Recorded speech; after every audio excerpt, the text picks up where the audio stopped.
Friends, அனைவருக்கும் வணக்கம். இன்னைக்கு என்ன செய்ய பார்க்க போறீங்கன்னா வீடியோவில் நான் வந்து ஒரு கிரேவி தான் செய்யலான்ட்டு இருக்கேன். குருமான்னு கூட சொல்லலாம். பார்த்தீங்கன்னா பச்சை பயிறு வச்சு நான் ஒரு குருமா மாதிரி பண்ணலான்ட்டு இருக்கேன். இது சப்பாத்தி, இட்லி, தோசைக்கு எதுக்குனாலும் நல்லாயிருக்கும். நான் வந்து நைட்டுக்கு சப்பாத்திக்கு தான் செய்ய போகிறேன். சப்பாத்திக்கு ஏன் இந்த பச்சை பயிறு வச்சான்னு சொல்லி ஆச்சரியப்படுவீங்க. அந்த அளவுக்கு சூப்பராக சுவையாக இருக்கும். இது வந்து நம்ம சப்பாத்திக்கே வேண்டாம், சாப்பாடு இருந்தால் கூட சுட சுட சாப்பாட்டுக்கு ஊற்றி சாப்பிட்டா அவ்வளோ நல்லா இருக்குங்க. வாங்க எப்படி செய்கிறேன்னு பார்ப்பீங்களா. இப்போ தான் மொதல் என் சேனல் பார்க்குறீங்கன்னா சப்ஸ்கிரைப் பண்ணிவிட்டு வீடியோக்குள்ளே வாங்க போகலாம். இப்போ பார்த்தீங்கன்னா ஒரு குக்கர் எடுத்திருக்கேன். அதில் நம்ம தேவையான பச்சைப்பயிறு எடுத்து வறுத்துக்கலாம். லைட்டாக சிவப்புற அளவுக்கு வறுத்துக்கலாம். ஏன்னா நான் வந்து முதல்லையே ஊற வைக்கல. ஊற வச்சு கூட செய்யலாம். நைட்டு ஊற வச்சு கூட எடுத்து செய்யலாம். காலையில் ஊற வச்சும் செய்யலாம். நான் ஊற வைக்காதால நல்ல இப்போ நாட்டு பயிர் தான், அதனால் வறுத்து அப்படியே போட்டுக்கலான்ட்டு வறுத்துட்ருக்கேன்.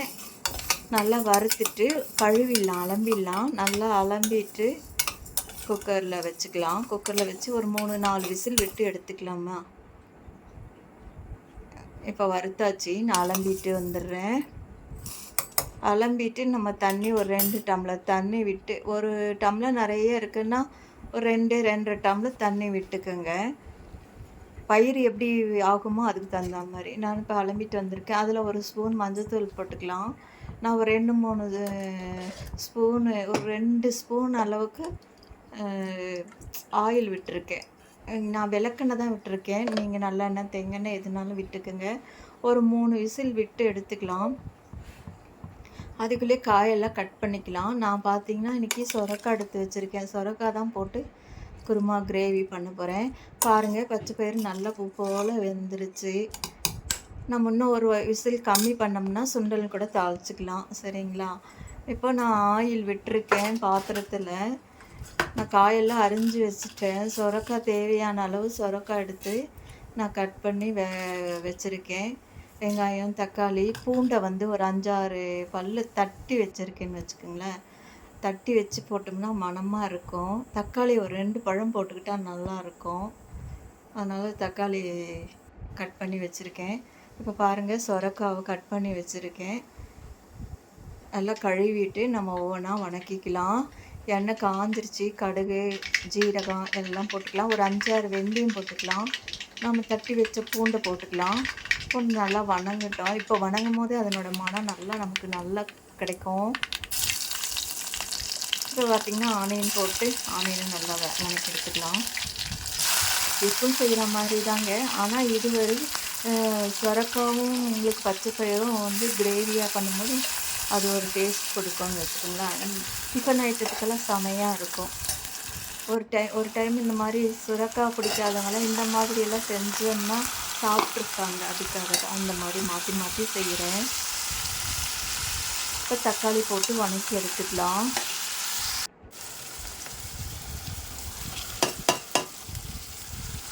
தக்காளி நல்லா வணங்கட்டும். இதுக்கு தேவையான அளவு கொஞ்சம் கல்லுப்பு போட்டுக்கலாம். குழம்பு கெட்டியாக வேணும்னாலும் சரி, தண்ணியாக வேணுனாலும் சரி, நம்ம இஷ்டம் தாங்க. சாப்பாட்டுக்கெல்லாம் கொஞ்சம் தண்ணியாகவும், சப்பாத்தி, இட்லிக்கெல்லாம் கொஞ்சம் கெட்டியாகவும் இருந்தால் நல்லாயிருக்கும். நான் வந்து இப்போ சாம்பார் தூள் தான் போட்டிருக்கேன். குழம்பு தூள் போட்டிருக்கேன். அளவாக நமக்கு எவ்வளோ காரம் வேணுமோ அந்த அளவுக்கு போட்டுக்கலாம். இப்போ தண்ணி ஒரு 2 சொம்பு விட்டுருக்கேன். ஏன்னா சொரக்காய் நல்லா வேகணும் இல்லையா, அதுக்காக வேண்டி. இப்போ பார்த்தீங்கன்னா நான் ஒரு மிக்ஸி ஜாரில் ஒரு 1/4 முடி தேங்காவை கட் பண்ணி போட்டிருக்கேன். இதில் பார்த்தீங்கன்னா சோம்பு, கொஞ்சம் ஜீரகம், அவ்வளோதாங்க. இதை போட்டு நல்லா நம்ம மைய அரைச்சிட்டு வந்துக்கலாம். கசகசா இருந்தாலும் கசகசா கொஞ்சம் போடுங்க. கசகசா போடும்போது உங்களுக்கு குருமா வந்து ரிச்சாக இருக்கும். ஒரு ஸ்பூன் கறி மசால் தூள் வந்து நான் தேங்காயில் போட்டு அரைச்சிட்டு வர போகிறேன். கசகசா, சோம்பு, ஜீரகம், கறி மசால் தூள் இது எல்லாத்தையும் அரைச்சிட்டு வந்தாச்சு. இப்போ நம்ம இதில் கொட்டிக்கலாம்.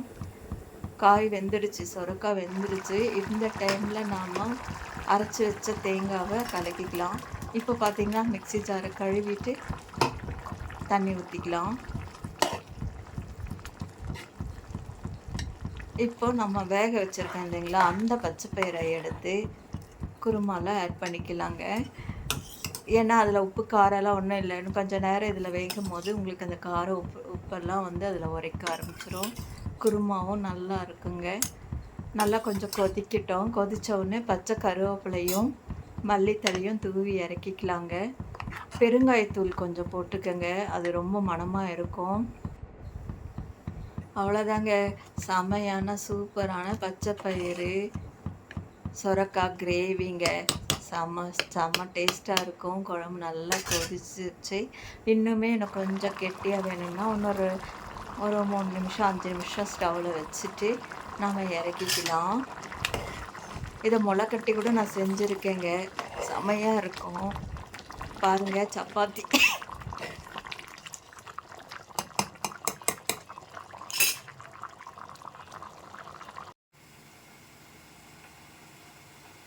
நல்ல சூடான சாஃப்டான சப்பாத்தி ரெடி ஆகிடுச்சிங்க. நான் 2 தான் செஞ்சுருக்கேன் எனக்கு அளவா.